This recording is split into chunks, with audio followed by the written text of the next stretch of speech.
Okay. So what is these structures are called? What is this? What is this brain vesicle is called?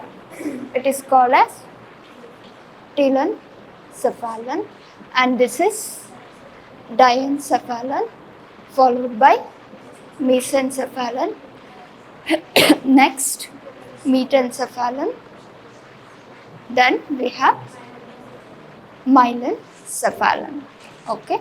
So what is the ventricle we see in the telencephalon region? This is called as lateral ventricle.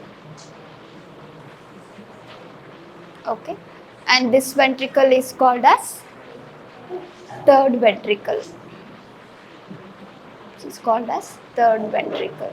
What about this structure? What is this called as? It is called as cerebral aqueduct. It is called as cerebral aqueduct. It is also known as aqueduct of Sylvius. Okay. What about this one? What it is called as? This is called as fourth ventricle. Okay. Then followed by here we have central canal. This is the central canal. Okay. So your CSF is mainly developed in the lateral ventricle. Okay. So it has to travel from your lateral ventricle to the spinal cord region until the spinal cord region. So it will happen through the foramens present between each of the ventricles. Okay. The foramen present between your lateral ventricle and third ventricle. Here in this region it is called as interventricular foramen. It is called as interventricular foramen. And it is also known as foramen of Monro. MONRO, foramen of Monro. Okay. Next we have third ventricle. It will communicate with the fourth ventricle through your cerebral aqueduct. Okay. Next we have fourth ventricle. Below we have central canal. So your fourth ventricle communicates with the central canal through a small dilation present here in this region. This is called as terminal vesicle. This is called as terminal vesicle. Okay. So we have 5 secondary brain vesicles. Between them we have 4 important ventricles and they communicate through the foramens present between them. These communications are important to pass the cerebrospinal fluid. Okay. The foramen present between your lateral ventricle and third ventricle is called foramen of Monro, and the third ventricle communicates with the fourth ventricle through your cerebral aqueduct. And your fourth ventricle is basically continuous with the central canal. So there will be no foramen, but there will be a small dilation present between your rhombencephalon area or between your myelencephalon and your spinal cord area. Okay. So this small dilation is called as terminal vesicle. Okay. Any doubts? Any doubts in this? Okay. Along with these vesicles, along with these foramens, we have 2 more important foramens. What are those? Foramen of Leschka and foramen of Magendie. Okay. It is foramen of Leschka and foramen of Magendie. So where we can see these foramens?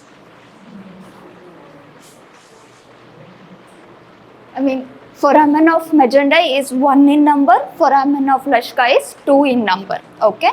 So where we can see these foramens? Is there any ventricle present here? Any other ventricles? This is terminal ventricle, sorry.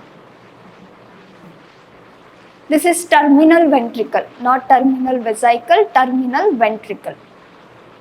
Okay.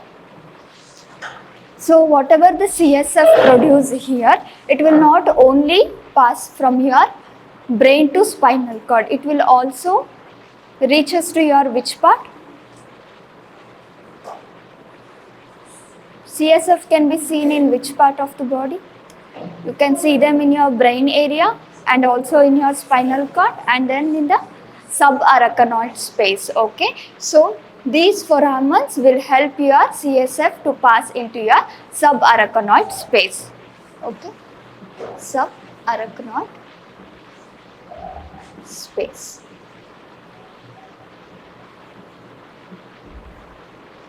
So your foramen of Luschka and foramen of Magendie will help the CSF to flow into your subarachnoid space. Okay, where these foramens are present and how it will the CSF flow into the subarachnoid space, all these things you will learn in the gross part. Okay, right now just try to remember the name and its importance. Okay, other than that, regarding embryology, these are the important foramens and vesicles or ventricles you should be aware of. Any doubts in this? Any doubts? No doubts? Okay, then we'll discuss about the clinical conditions. First we'll start with the nervous system part. Okay, do you remember the anterior pore and posterior pore? Where we have seen the anterior pore and posterior pore part? Anterior neuropore and posterior neuropore.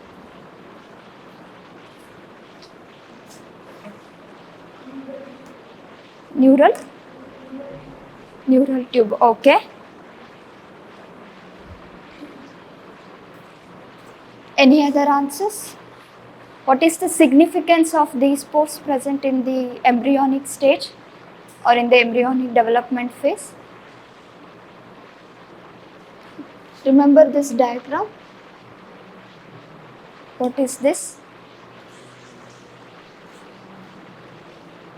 This is your yolk sac and amniotic cavity. Here I have shown the neural plate part, right? This is the neural plate part. Stop talking. Okay, later this neural plate is going to develop as your neural tube. Okay, so I'll draw the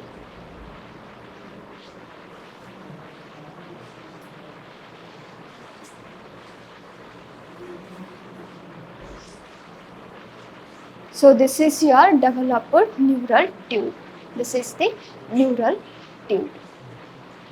So at this phase, your neural tube will be in communication or in contact with your amniotic cavity. Why? When we can see the development of neural tube, in which week? We can see the development of neural tube in the 3rd and 4th week. So at this particular week, your blood vessels are not fully developed. So your neural tube will be depend on your amniotic cavity for the required nutrients or for the nourishment. So this particular point is called as anterior neuropore, right? And this one is called as posterior neuropore. But once your blood vessels completely develop, this will get detached from your amniotic cavity part and it will be present as a separate tubular structure, right? So when the closure of this neuropore takes place? On the 4th week. Okay, like can you specify it little more? This is already discussed. Okay, the anterior neuropore will close at the 20 somoid stage. Okay, it is developed at the 20 somoid stage, that is at the middle of the 4th week. Okay, and your posterior neuropore will close at the 25th somoid stage, that is by the end of the 4th week, Remember these points. Anterior neuropore will close by the 20th somoid stage, that is at the middle of the 4th week, and your posterior neuropore will get closed by the 25th somoid stage, that is almost at the end of the 4th week. Okay. So now just this is the normal development picture. If your anterior neuropore and posterior neuropore does not close by the end of the 4th week, it will give rise to few clinical conditions. Okay. If your anterior neuropore does not get closed, it will leads to a condition called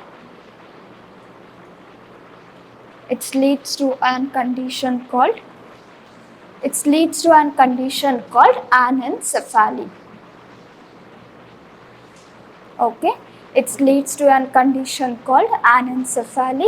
If your posterior neuropore does not close by the end of the 4th week, it will lead to a condition called rachis. It is also pronounced as rachisis. Okay, rachis happens when the posterior neuropore fails to close, and anencephaly happens when the anterior neuropore close to fail. Okay, any doubts in this? Your rachis is the severe form of spina bifida. So what do you mean by spina bifida? What do you mean by spina bifida? It is also a clinical condition.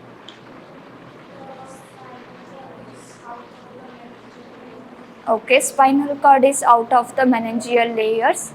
Any other answer? Incomplete fusion of vertebral arches. Any other answers? Is it right at least? Everyone write assignment on spina bifida. It is the most important question for short answers. Definitely you will get that question. So write assignment on or write short note on spina bifida. Okay. There are around 4 to 5 types of different forms of spina bifida given in your textbook. At least you will get 4 of them. Among that, rachis is also one of the form. Okay. Just check it once. If I get the time in the next session, I'll discuss in detail about it. Okay. So any doubts in this? No doubts? Okay. With the third ventricle via interventricular foramen, which is also known as foramen of Monro. The third ventricle communicates with your fourth ventricle through the cerebral aqueduct part.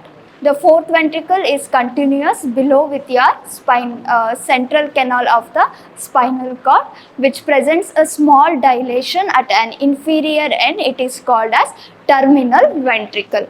So if you have written it as terminal vesicle, please change it. It is terminal ventricle. Okay. Then the cerebrospinal fluid is mainly formed in the lateral ventricle, and it leaves the ventricular system through the foramen of Magendie and through the foramen of Luschka into the subarachnoid space around the brain and the spinal cord. Okay, these are the MCQ questions. Next we have clinical correlation. Anencephaly, it is the failure of the cephalic part, that is the anterior neuropore part of the neural tube to close, and associated defective development of the vault of the skull produces a congenital anomaly called the anencephaly. The characteristic features are vault of skull is absent. Which one is vault of skull? Can you point the vault of skull in your body? Okay. Others? Okay. Where is vault of skull in your body? Just point it once. This is the vault of skull, this area. Okay. Brain is presented as a mass of degenerated tissue directly exposed to the surface area. Appearance of child is characteristic with prominent eyes bulging forward, and also the chin part will be continuous with the chest area in this particular condition. Okay, you can see here. You can compare the structure. In the second picture, the dotted line represents the normal vault area. Okay, so when the vault area is absent or it is compressed, your brain will be present as a mass outside the surface part. Okay, and you can also see the neck area also, it is almost, the chin area is almost continuous with the chest region, because in the second case or in the anencephaly part there will be no neck region, no prominent neck region the way it is present in the normal conditions. Okay, this is the baby suffering from your anencephaly. Next we have rachis. It is one of the severe form of your spina bifida condition. And stop talking. An incomplete closure of the caudal neuropore, that is your posterior neuropore, and defective development of associated vertebral arches causes a congenital anomaly called rachis. Usually it is localized or present in the lumbosacral region. Neural tissue is widely exposed to the surface area, and the neural tissue shows considerable overgrowth usually. However, the excess tissue becomes necrotic shortly before or after the birth. What do you mean by necrosis or necrotic? Cell death. Okay. You can see here. That is the neural tissue exposed into the surface area almost in the or closer to your lumbosacral region part. Okay. Right after the birth or before the birth itself, those exposed neural tissues will undergo necrosis. That means the cells will be in the dead condition. So usually they will conduct a surgery and remove those cells. Okay, you can see this. This is the baby suffering from the rachis problem. You can write almost same points for both rachis and spinal bifida also, but once please check in your textbook for a detailed answer. Okay, write an assignment and come. Okay. The next condition is hydrocephalus. What do you mean by hydrocephalus? Excess what? CSF fluid is present in excess form. Okay, it is a clinical condition characterized by the dilation of the ventricles due to the excess accumulation of CSF within them. It occurs either due to the overproduction of CSF or obstruction to its circulation. Circulation part we will leave it because it will be discussed in your gross part. Tell me how the overproduction of CSF takes place, because the development can be seen from the 4th week and 5th week, right? Your brain and also, okay, 3rd week to 5th week. Okay, so in that 3rd week to 5th week, how the overproduction of CSF takes place? Because your blood vessels are still in the development stage, so there is no enough nutrients required for the body. So how the overproduction of CSF is taking place? Any idea? Tumors. Okay. What type or what kind of tumors?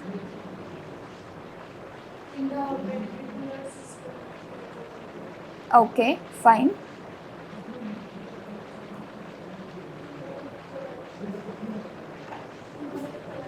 Yeah, tumor of choroid plexus. Okay, any other answers? The CSF in your lateral ventricle is mainly produced by your choroid plexus part. So when there is excess of formation of choroid plexus, or as she mentioned, when there is a tumor or any defectives in the choroid plexus, it leads to the overproduction of your CSF part also. Okay, and it will leads to a condition called hydrocephalus. So this is a picture of the, okay. You can compare the structures here again. The blue structure represent all your ventricle, all the 4 ventricles along with its foramens. Now it is filled with excess of cerebrospinal fluid in the second picture. Okay. So this is the baby suffering from the hydrocephalus condition.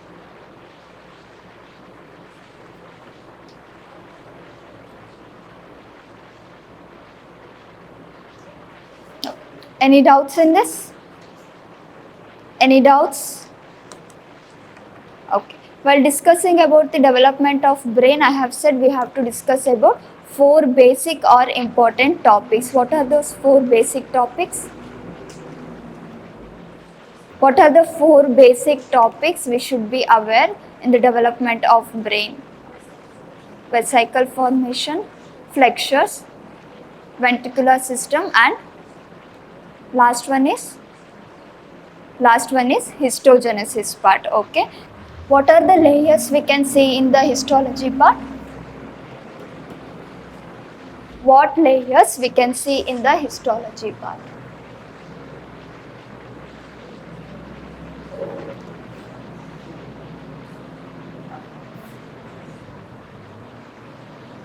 How the formation of grey matter and white matter takes place? How the formation of grey matter and white matter takes place?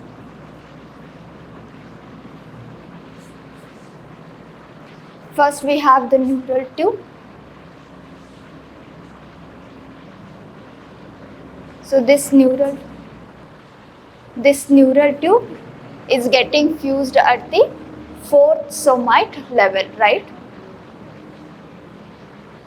Now this part will be called as cranial part and this will be called as caudal part. We'll take the section at this area between the junction of your cranial part and caudal part, okay? Once we take the section and see it, this is how it will look.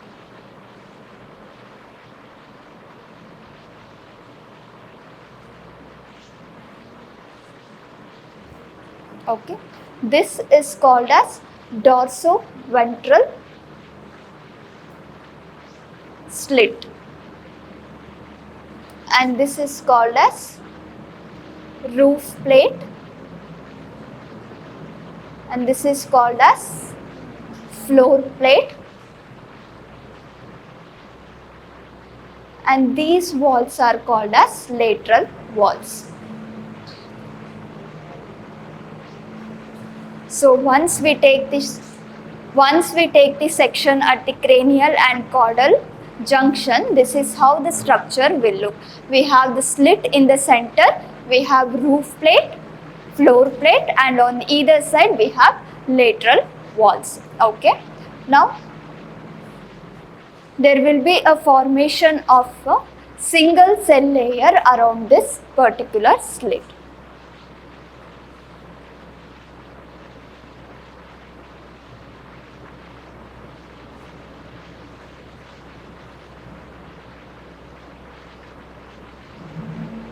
Okay. So it is lined by which cells?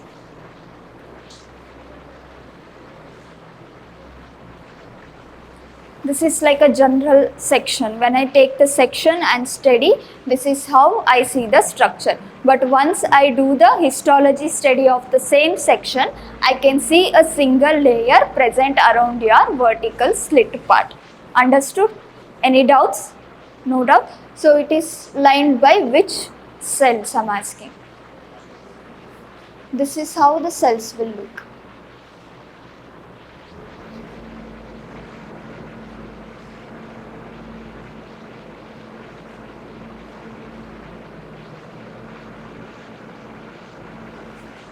Which layer?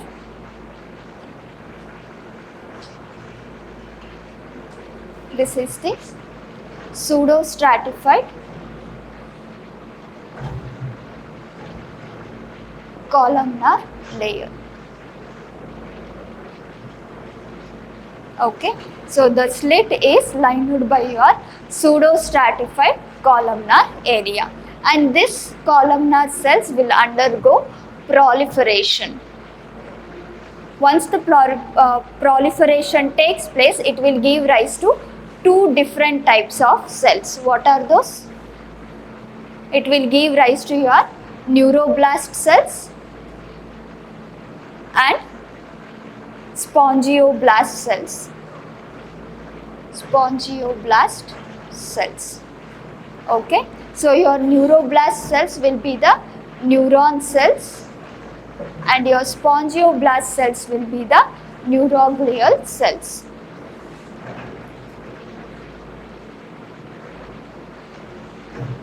Okay, any doubts? Your pseudostratified columnar cells will undergo proliferation and gives us two different forms of cells. The first one is neuroblast cells, it is the neuron cells, and the another one is spongioblast cells. It is a neuroglial cell part. Okay. So once the proliferation happens, this is how the structure will look. This is your slit part.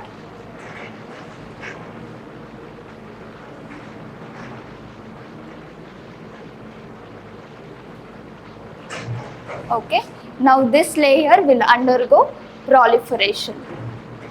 So this dotted structure is your neuroblast cells. Okay, this is the neuroblast cells, and this is irregular shaped cells are your spongioblast cells. So now it will form one more layer around the first layer which is formed. Okay. Once the neuroblast cell present, it will undergo the maturation process. How the maturation of neuroblast cells takes place? How the maturation of neuroblast cells takes place?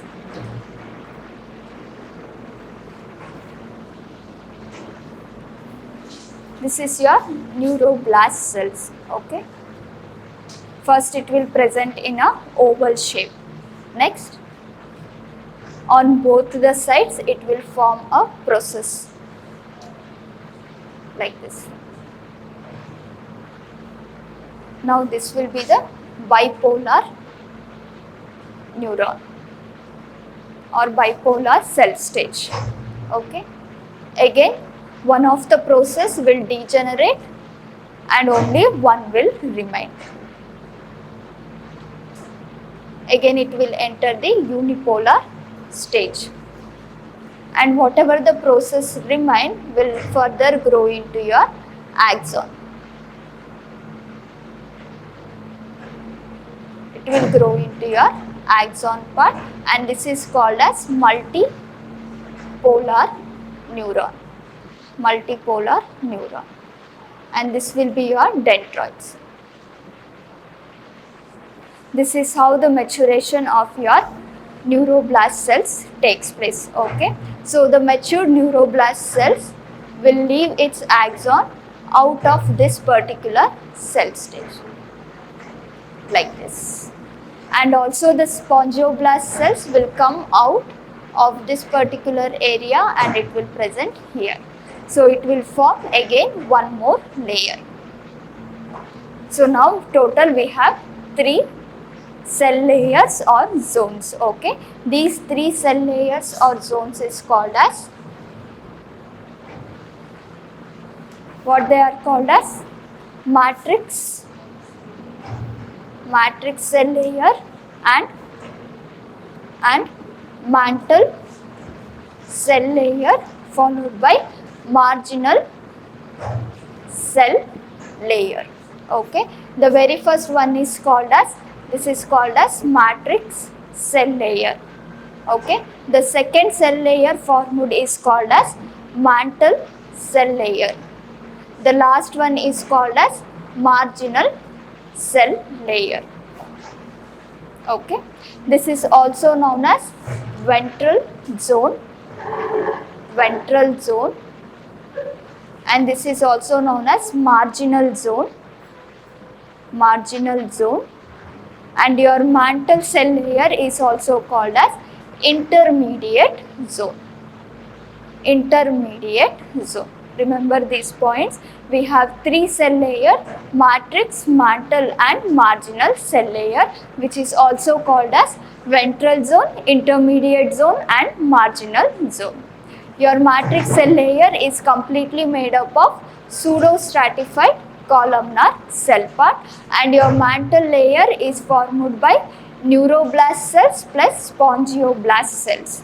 Okay, and marginal cell layer is made up of axons axons of neuroblast cells plus spongioblast cells. This is important MCQ questions. Okay. Your matrix cell layer contains the pseudostratified columnar cells. Mantle layer contains the neuroblast plus spongioblast cells. The last layer contains the axons of neuroblast plus spongioblast cell. Okay. Now this mantle cell layer will form your which matter? Grey matter or white matter?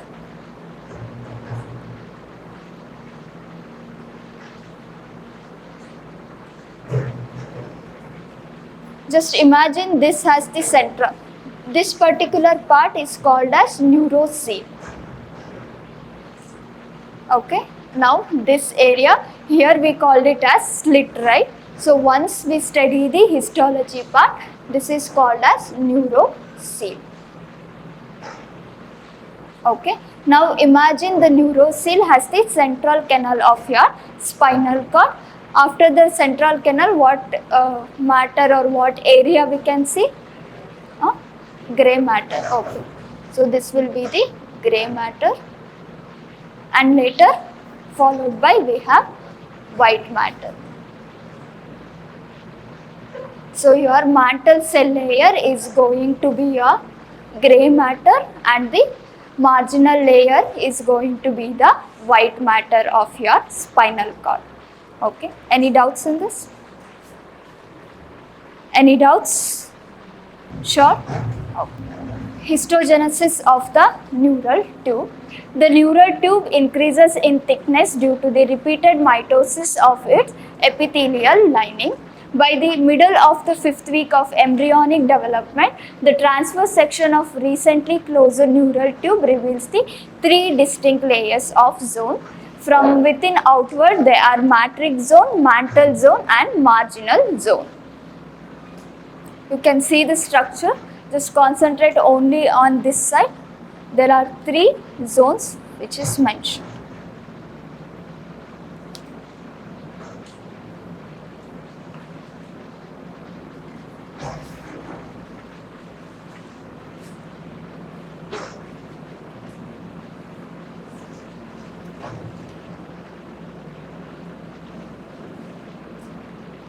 So this area is going to develop as your central canal, and all these other structures I'll discuss when we are talking about the development of spinal cord. Okay.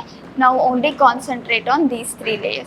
These are the axons of your neuroblast cells, which is present in the marginal zone area. Any doubts? Any doubts in the foramen clinical condition or in this part, histogenesis? No doubts? Okay, fine. Then we'll end the class. Development of spinal cord we'll discuss in the next session. Okay.